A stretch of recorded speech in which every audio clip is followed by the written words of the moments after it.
What if I told you that confidence has nothing to do with your personality, your genetics, or how loudly you speak?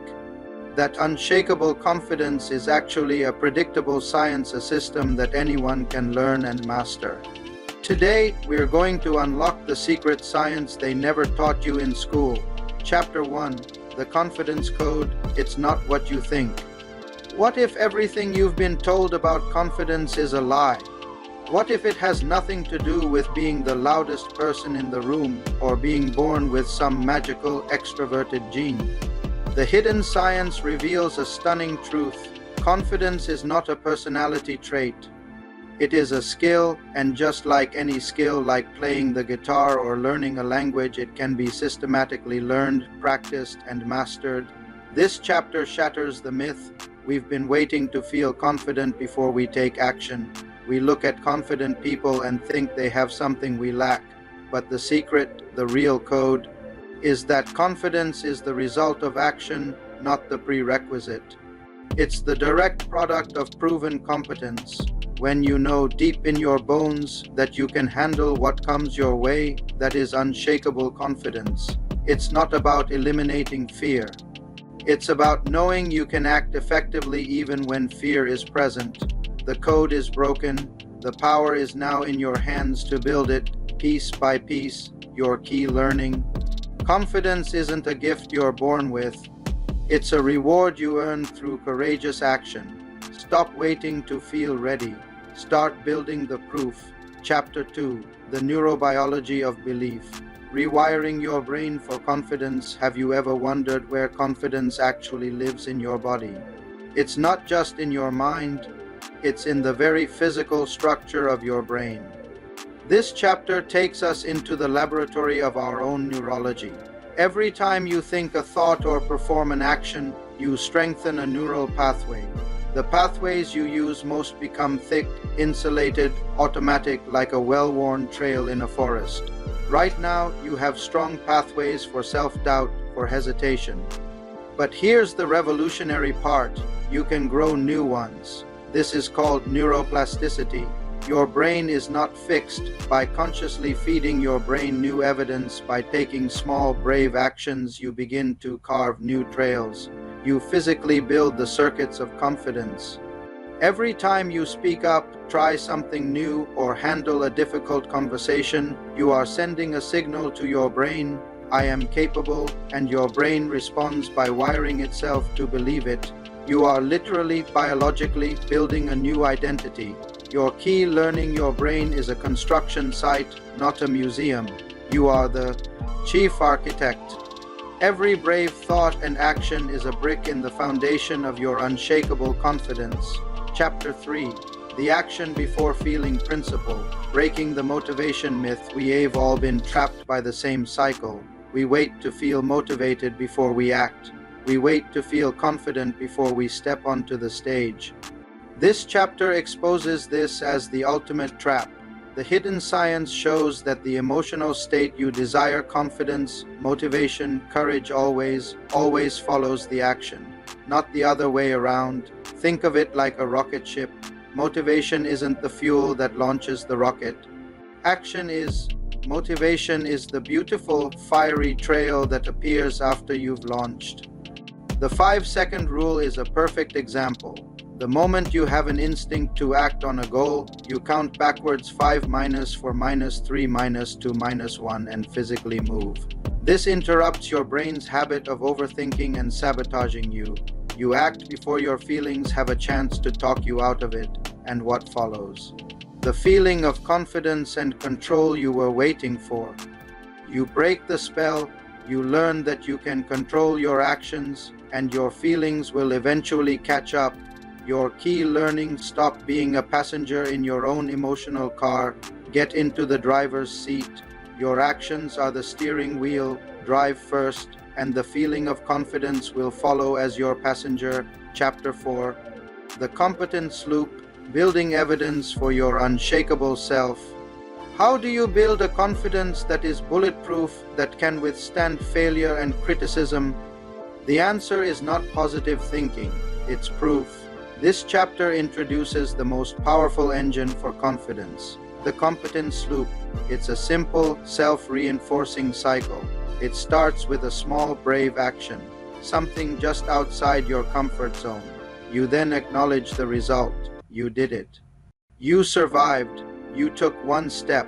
This creates a piece of concrete evidence. You now have proof that you are capable of being brave. This evidence gets stored in your mental database, and it fuels the belief, I can handle this. That belief then gives you the courage to take a slightly larger, brave action, and the loop continues. Action, evidence, belief, bigger action. This is how you build a confidence that is not based on arrogance or delusion, but on the unshakable foundation of your own accumulated proof. You are no longer hoping you're confident.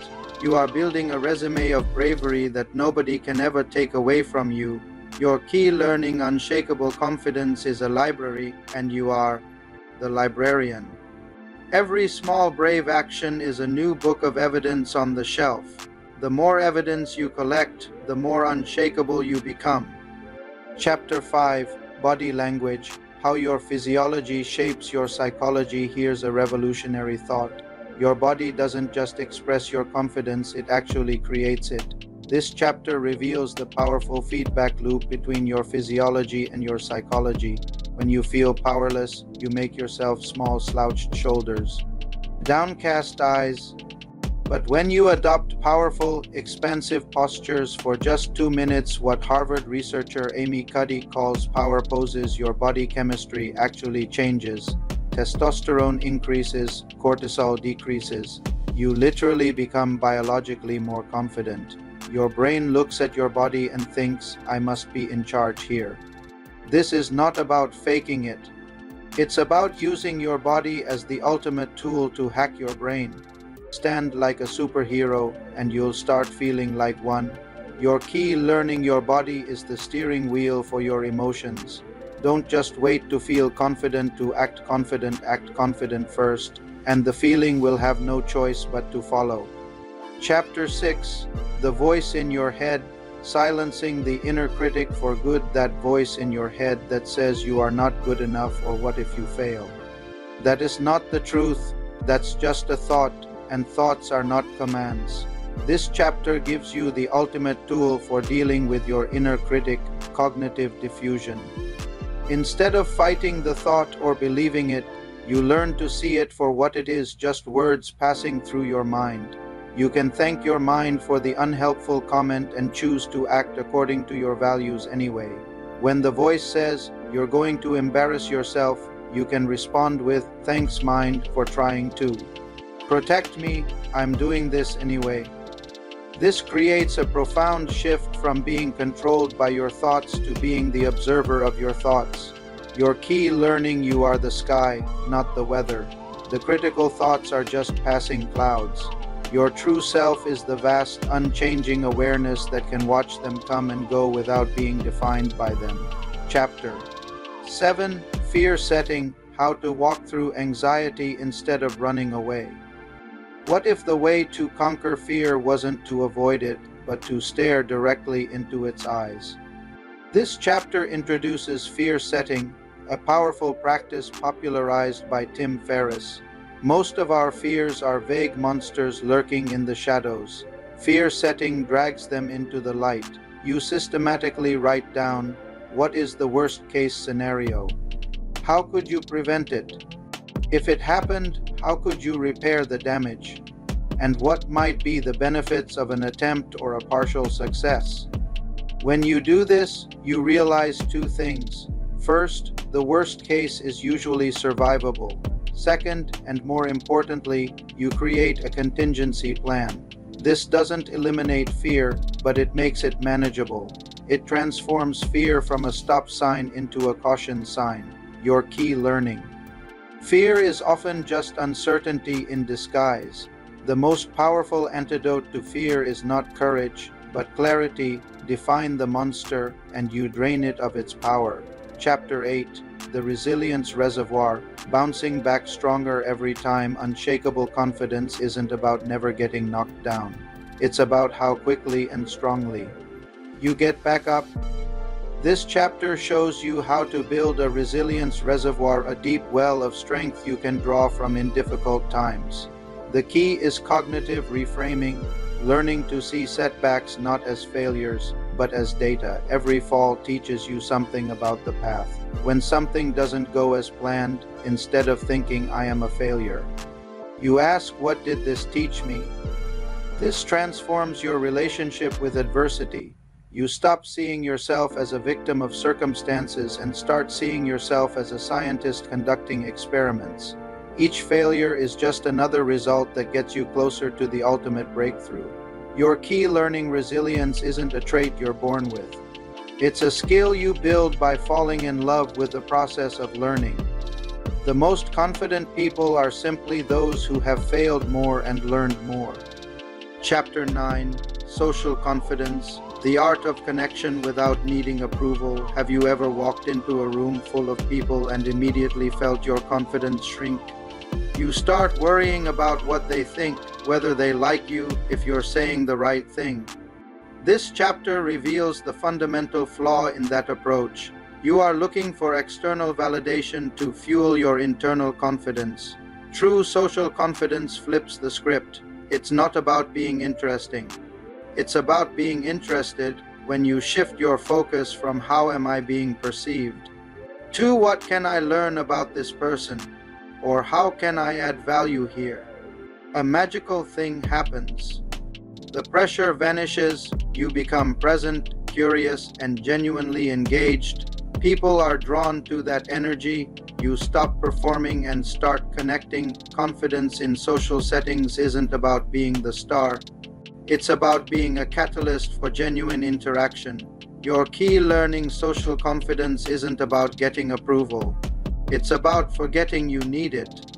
Shift your focus from impression management to genuine contribution, and the approval will follow naturally. Chapter 10, The Unshakable Identity, Embodying the Person You Decide to Be. This is where the science becomes art. Unshakable confidence isn't just a set of techniques. It's an identity. It's who you are. This chapter guides you through the most powerful transformation, from someone who does confident things to someone who is a confident person. You do this through a simple but profound process. Start making decisions from your future self's perspective. Instead of asking, what would I do right now? You ask, what would the most confident version of me do in this situation?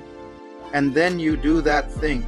Every time you make a choice from that future identity, you send a powerful signal to your subconscious. This is who I am. You're not faking it. You're becoming it. Your actions are just catching up with your identity. Your key learning, your identity isn't found, it's forged. You become confident by making the choices a confident person would make long before you feel like one. Your feelings will eventually surrender to your actions. Chapter 11, Emotional Mastery, Riding the Waves of Fear and Doubt. Here's the truth nobody tells you. Even the most confident people feel fear and doubt. The difference is they don't let those feelings drive the car. This chapter teaches you emotional mastery, the skill of feeling the fear without obeying it. Think of your emotions like weather patterns. You can't stop a storm from coming, but you can learn to navigate through it. The key is to name the emotion without judgment. There's anxiety, and then anchor yourself in your body and your breath. This creates a space between the feeling and your reaction. In that space, you find your power. You realize that you are not your emotions. You are the conscious presence experiencing them, and that is the foundation of true emotional freedom. Your key learning emotional mastery is not about controlling what you feel, but commanding how you respond. The goal isn't to never feel fear. It's to make fear a passenger in your car, not the driver. Chapter 12, The Confidence Habit, Integrating Unshakable Belief into Daily Life. How do you make unshakable confidence your default setting? You make it a habit. This final chapter brings everything together into a practical daily system. Confidence isn't a destination you arrive at. It's a muscle you strengthen with consistent, tiny workouts. we build what's called an identity-based habit system. Each day, you commit to one small action that reinforces your confident identity. It could be speaking up in a meeting, maintaining eye contact for 1 second longer, or setting one small boundary. The action itself is almost irrelevant. What matters is the consistent proof you re-giving yourself about who you are. Over time, these tiny actions rewire your nervous system. Confidence stops being something you have to think about and starts being who you are effortlessly. Your key learning unshakable confidence is the cumulative effect of tiny daily proofs. Don't focus on becoming confident. Focus on doing one confident thing today. String those days together, and you'll build a life of unshakable belief.